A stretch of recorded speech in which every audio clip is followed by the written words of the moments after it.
اعوذ باللہ من الشیطان اللعین الرجیم بسم اللہ الرحمن الرحیم رب اشرح لی صدری ویسر لی امری واحلل عقدۃ من لسانی یفقهوا قولی اللہم صلی علی محمد وآل محمد۔ صاحبان ایمان مومنین مومنات، ماہ ذی القعدہ کے اعمال کے حوالے سے بیان کرنا ہے۔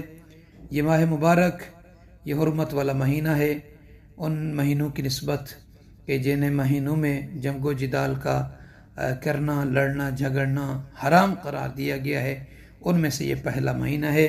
اس مہینے کی فضیلت ہے، اس مہینے کا احترام ہے عند اللہ، اور اس مہینے میں عبادات کی اہمیت کا اندازہ آپ صاحبان ایمان مومن مومنات اس بات سے لگا سکتے ہیں کہ جب اللہ تعالیٰ نے ان مہینوں میں کفار تک سے جنگ کو حرام قرار دیا ہے، تو انسان کیوں کر ان مہینوں میں اپنے اللہ سے اس کی مخالفت کر کے اس سے جنگ کر سکتا ہے۔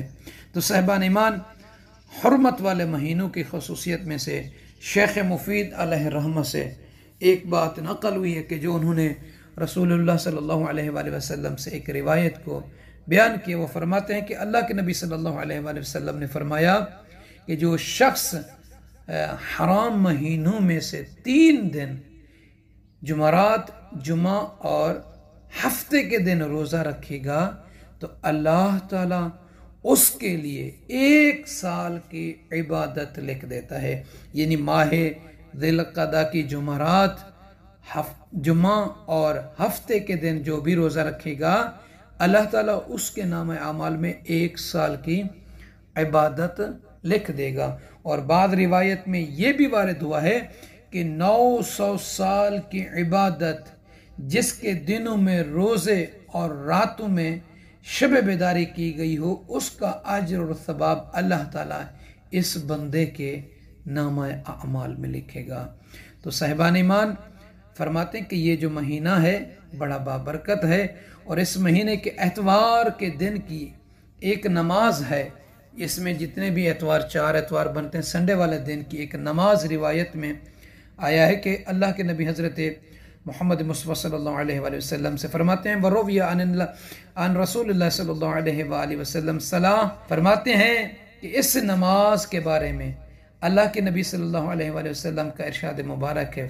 فرماتے ہیں کہ ماہ ذی القعدہ کے دن، اتوار کے دن یعنی سنڈے والے دن، یہ جو نماز ہے اس سے پہلے ہے کہ آپ نے غسل کرنا ہے، اور یہ 4 رکعت نماز ہے جسے 2 کر کے پڑھنا ہے۔ 4 رکعت نماز ہے، 2 کر کے پڑھنا ہے۔ ہر رکعت میں سورہ الحمد کو 1 مرتبہ پڑھنا ہے، اور اس کے بعد سورہ توحید یعنی قل هو اللہ احد کو 3 مرتبہ پڑھنا ہے۔ پھر اس کے بعد 1 بار سورہ فلق کو اور 1 بار سورہ ناس کو پڑھنا ہے۔ 4 رکعت نماز ہے، 2 کر کے پڑھنی ہے۔ الحمد کے بعد 3 مرتبہ سورہ توحید اور 1 مرتبہ سورہ فلق اور سورہ ناس کو پڑھنا ہے۔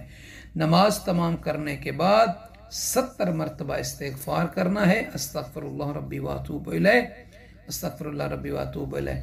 پھر اس کے بعد لا حول ولا قوت الا باللہ کہیں۔ پھر اس کے بعد آپ یہ کہیں کہ یا عزیز و یا غفار اغفر لی ذنوبی وذنوب جميع المؤمنین والمؤمنات فإنه لا يغفر الذنوب إلا أنت۔ یہ پڑھنے کے بعد آپ اللہ سے دعا مانگیں، اللہ تعالیٰ سے۔ فرماتے ہیں کہ جو بندہ یہ نماز اس طریقے سے پڑھے گا تو اللہ تعالیٰ اس کی توبہ کو قبول فرمائے گا، اس نماز کی برکت سے اس کے گناہوں کو بخش دے گا۔ قیامت کے دن اللہ تعالیٰ اس سے راضی ہوگا، اور وہ ایمان کی موت پر مرے گا، اور خداوند عالم اس کی قبر کو وسیع کر دے گا، اور قبر منور ہوگی۔ اللہ تعالیٰ اس سے، اس کے والدین سے راضی ہوگا، اور اس کی خداوند عالم ذریت کو اور اس کے ماں باپ کو بخش دے گا، اور اللہ تعالیٰ اس کے رزق میں وسعت عطا فرمائے گا، اور ملک الموت، وقت موت اس کی مرافقت کریں گے، اور جب اس کی بدن سے روح نکلے گی تو آسانی کے ساتھ سہولت کے ساتھ نکلے گی۔ یہ ثواب ہیں، یہ اجر ہیں اس نماز کے جو اتوار والے دن ماہ ذی القعدہ کے پڑھے گا۔ تو صاحبان ایمان سے عرض ہے، بڑی بابرکت نماز ہے۔ اتوار کے دن آپ کسی بھی وقت یہ نماز پڑھیں۔ اس نماز پڑھنے سے پہلے آپ غسل کریں، پھر اس کے بعد آپ یہ نماز پڑھیں تو انشاءاللہ تعالی خداوند عالم کی اتنی کثیر نعمات، اجر و ثواب آپ حاصل کریں گے۔ آپ سب سے عرض ہے کہ ہمیں اپنی دعا میں یاد فرمائیں گے۔ جزاک اللہ۔